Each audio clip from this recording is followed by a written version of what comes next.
সুধী দর্শক, আপনাদের সকলকে সাদর আমন্ত্রণ জানাচ্ছি চোখ মেলে দেখার আয়োজনে। আজকের আয়োজন গ্রন্থপাঠ ৭।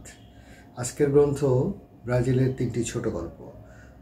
অনুবাদ করেছেন ফজল হাসান। প্রকাশিত হয়েছে ২০১৭ সালে ঢাকা থেকে।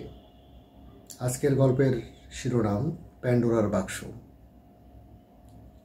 লেখক এভাবে শুরু করেছেন, তাকে রাশিয়ান একজন সাংবাদিক প্রশ্ন করেছিল, তোমার দেশে 1980 সাল থেকে 2000 সাল পর্যন্ত প্রায় 5 লক্ষ লোক নিহত হয়েছে।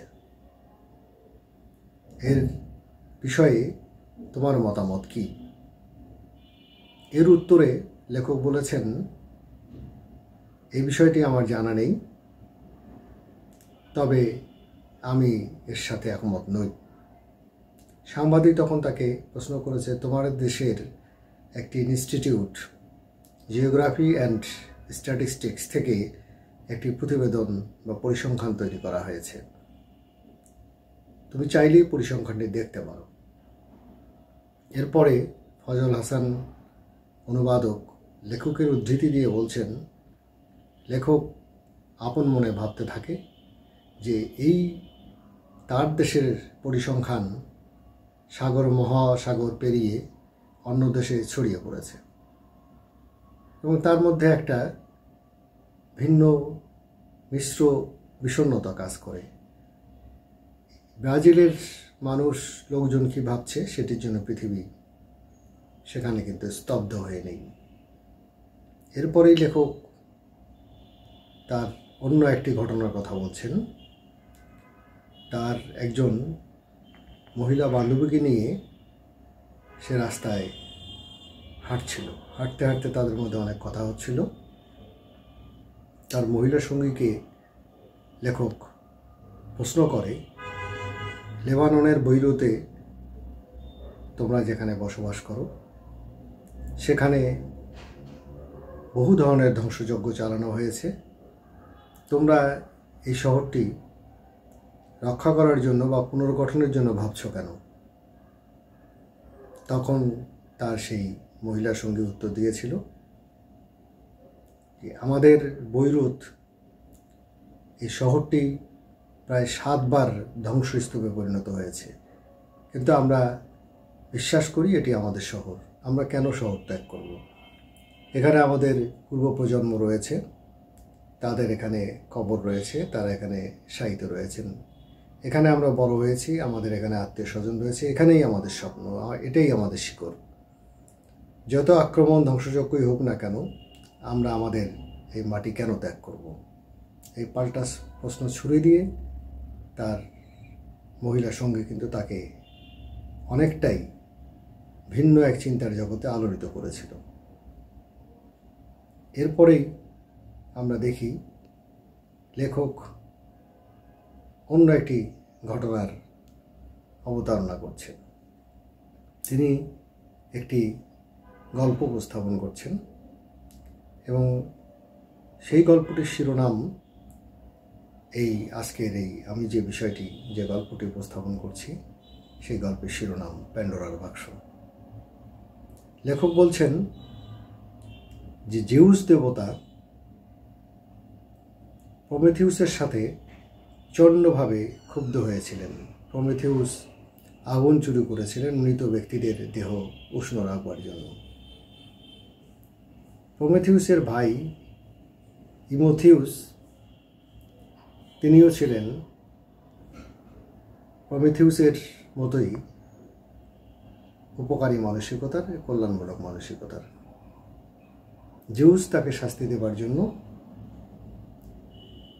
একজনকে নির্ধারণ করে, তার নাম প্যান্ডোরা।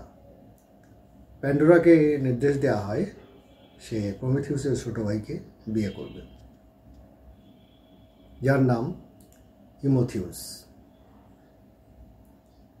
এর প্রেক্ষিতে প্যান্ডোরা যাত্রা শুরু করে ইমোথিউসের সন্ধানে এবং সঙ্গে তার একটা বাক্স থাকে। সেই বাক্সটি প্যান্ডোরার বাক্স। তাকে নিষিদ্ধ করা হয় যে সে কোনোভাবেই যেন এই বাক্সটি না খোলে। জিউস তাকে এই সতর্কবাণী দিয়েছিল যে এটি খুললে তোমার সমূহ বিপদ হবে এবং পৃথিবীর মধ্যে অশান্তির সৃষ্টি হবে। কি রয়েছে এই বাক্সে, সেই প্রশ্ন, সেই কৌতূহল দেখা দেয় প্যান্ডোরার মনে, এবং এক পর্যায়ে সে বাক্সটি খুলে ফেলে। বাক্সটি খোলার সঙ্গে সঙ্গে বাক্সের ভেতর থেকে নানান ধরনের যারা ক্ষতিকর চরিত্র, দুঃখ, কষ্ট, বেদনা, হাহাকার, বিষণ্ণতা এগুলি ছড়িয়ে পড়ে। বাক্সের মধ্যে আরেকটি জিনিস ছিল, সেটি হচ্ছে আশা। এই আশাটি বাক্স থেকে বেরিয়ে আসার আগেই প্যান্ডোরা বাক্সটি বন্ধ করে দেয়। লেখক এখানে এই আশা নিয়েই এই গল্পটির অবতারণা করেছেন এবং তিনি বলেছেন যে মানুষের মধ্যে যে আশাটি এখন আমরা আমাদের মধ্যে আমরা অনুভব করি, সেই আশাটি আসলে পৃথিবীতে ছড়িয়ে পড়েনি, প্যান্ডোরার বাক্সের মধ্যে রয়ে গেছে। ফলে সেই আশা অক্ষত রয়ে গেছে। সেই আশা পৃথিবীতে ছড়িয়ে পড়লে হয়তোবা এর যে ক্ষতিকর দিকগুলি, অর্থাৎ আশা যদি ক্ষতবিক্ষত হয়ে যেত পৃথিবীর মানুষের আচরণে, মানুষের চিন্তা, দূষণ, নানান ধরনের অনিষ্টকর চিন্তার ফলে আশার কিন্তু ক্ষতি হয়ে যেত। লেখক এখানে বলছেন সেই আশা থেকে আমরা রক্ষা পেয়েছি, যে আশাটি এখনও প্যান্ডোরার বাক্স রয়েছে, তার পিছনেই আমরা ছুটছি। এটি কিন্তু মানুষের নাগালের মধ্যে এখনো আসেনি। এই আশা নিয়ে তিনি বলছেন যে পৃথিবীতে আমরা বাঁচি, এবং এই আশা এখন মানুষের সকলেই একটা নিজস্ব চিত্র বা ছবির মধ্যে রয়েছে। লেখক বলছেন যে তিনি মনে করেন যে আশা মানুষকে বাঁচিয়ে রাখে। সেই আশা কখনো মনের আকাশে ভোরের নরম আলোর মতো আসে, সেটা গধূলি সন্ধ্যার গহীনে অন্ধকারের দিকে চলে যায়। রাত হলে সেই আশা আবার ক্ষতবিক্ষত হয়, এবং সেই ক্ষতবিক্ষত আশা পরদিন ভোরে আবার নরম আলোর মতো আমাদের জীবনে আসে, এবং সেই ক্ষত পুনরুজ্জীবিত হয়। আবার আমরা এই চক্রের মধ্যে চলতে থাকি। এইভাবেই আশা এবং হতাশার মধ্য দিয়ে জীবন চলতে থাকে। সুপ্রিয় সুধী দর্শক, আপনাদের সকলকে অনেক অনেক শুভেচ্ছা। আপনাদের জন্য কামনা করছি সুস্থ এবং সুন্দর জীবন।